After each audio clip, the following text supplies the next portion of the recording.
War को लेकर ही एक बड़ी खबर। यूक्रेन युद्ध में रूस के टैंकों की दहाड़ और भी तेज हो गई है।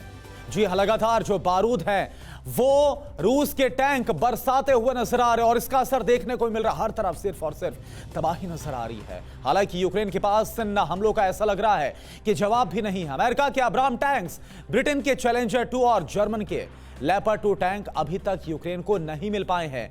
ले देकर यूक्रेन के पास एक ही रास्ता बचा है और वो है रूस के टैंकों पर कामकाजी ड्रोन से हमला करे, जिसके मुकाबले के लिए चीन का घातक आत्मघाती ड्रोन रूस पहुंचने वाला है।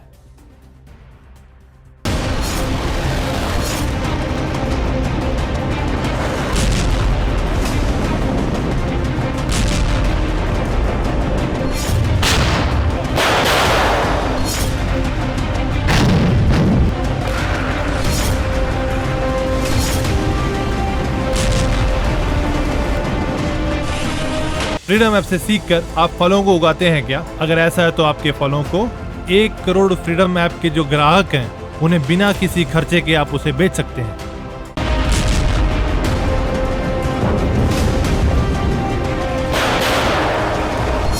यूक्रेन में the great battle of tank जारी है। दक्षिण पूर्व यूक्रेन के वोलोडिर में कहर बरपाने के बाद रूस के टैंकों ने डोनेट्स्क के बाख्मुत को खंडहर बनाया और अब लुहांस्क में रूसी सेना के टैंकों ने हवा बोल दिया। रूस के इन टैंकों का मुकाबला करने के लिए यूक्रेन के पास सोवियत संघ के जमाने वाले पुराने T-72 टैंक थी और वो भी उसे यूरोप के देशों ने दिए। टैंकों के मामले में यूक्रेन की कंगाली देखकर ही अमेरिका ने 31 अब्राम्स टैंक देने का वादा किया है, लेकिन अब तक अमेरिकी टैंकों की खेप यूक्रेन को नहीं मिली।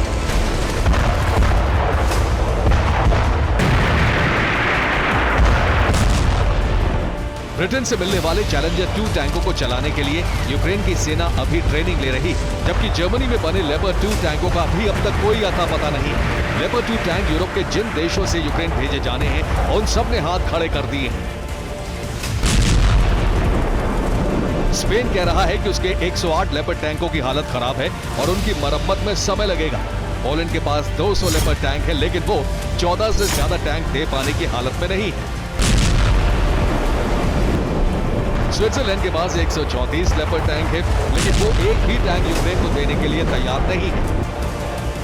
लिहाजा यूक्रेन अब टैंकों की लड़ाई कामिकाज़े ड्रोन के दम पर लड़ रहा है। कामिकाज़े यानी आत्मघाती ड्रोन, और ये ड्रोन भी यूक्रेन को अमेरिका ने ही दिए।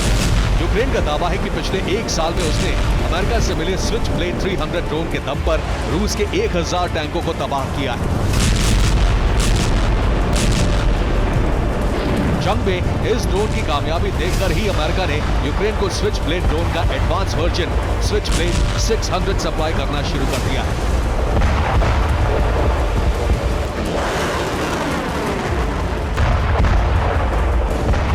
यूक्रेन के इस ड्रोन हमले का जवाब रूस अब तक ईरान में बने शहीद 131 और शहीद 136 कामिकाज़े ड्रोन से दे रहा था। यूक्रेन के पावर प्लांट्स को नेस्तनाबूद करने के लिए रूस ने ईरानी ड्रोन्स का ही इस्तेमाल किया था, लेकिन 15 फरवरी के बाद से रूस ने यूक्रेन में ईरान के ड्रोन से हमला बंद कर रखा है। अमेरिका के रक्षा विशेषज्ञों का कहना है कि ईरान से रूस ने जितने शहीद ड्रोन खरीदे थे वो खर्च हो चुके हैं और नई सप्लाई शायद पहुंच नहीं पाई है। अब खबर है कि रूस के पास हमले के लिए नया आसमानी हथियार चीन से आने वाला है। चीन में बना सबसे घातक कामिकाज़े ड्रोन ZT-180 कुछ ही दिनों में रूस पहुंचने वाला है। चीन के इस आत्मघाती ड्रोन से यूक्रेन में बड़े पैमाने पर तबाही मचनी तय है, क्योंकि ZT-180 की लंबाई 2.8 मीटर है। साइज में छोटा होने की वजह से इसे वॉर जोन में ले जाना और तैनात करना आसान है। ZT-180 की रफ्तार 150 किलोमीटर प्रति घंटे है और ये लगातार 10 घंटे तक उड़ान भरने में सक्षम है। ZT-180 की रेंज 1800 किलोमीटर है, यानी रूस अगर अपने बॉर्डर से ही इस ड्रोन को ऑपरेट करे तो यूक्रेन में पोलैंड बॉर्डर के इलाके तक हमला कर सकता है। ZT-180 में 50 किलोग्राम का वॉरहेड है, यानी एक ड्रोन अमेरिका के अब्राम्स या जर्मनी के लेपर्ड 2 टैंक को ध्वस्त करने के लिए काफी है। माना जा रहा है कि चीन के इस कामिकाज़ी ड्रोन को बेलारूस यूक्रेन बॉर्डर पर तैनात किया जाएगा, क्योंकि बेलारूस बॉर्डर से कीव की दूरी मुश्किल से 250 किलोमीटर ही। हालांकि रूस को ZT-180 ड्रोन या किसी तरह का हथियार देने से चीन ने इनकार किया है, लेकिन अमेरिका को पूरा शक है कि चीन से रूस की डील हो चुकी है और वो डील ZT-180 कामिकाज़ी ड्रोन की ही है। Bureau report, TV9 Bharat. Freedom app से सीखकर आप फलों को उगाते हैं क्या? अगर ऐसा है तो आपके फलों को 1 करोड़ फ्रीडम ऐप के जो ग्राहक हैं उन्हें बिना किसी खर्चे के आप उसे बेच सकते हैं।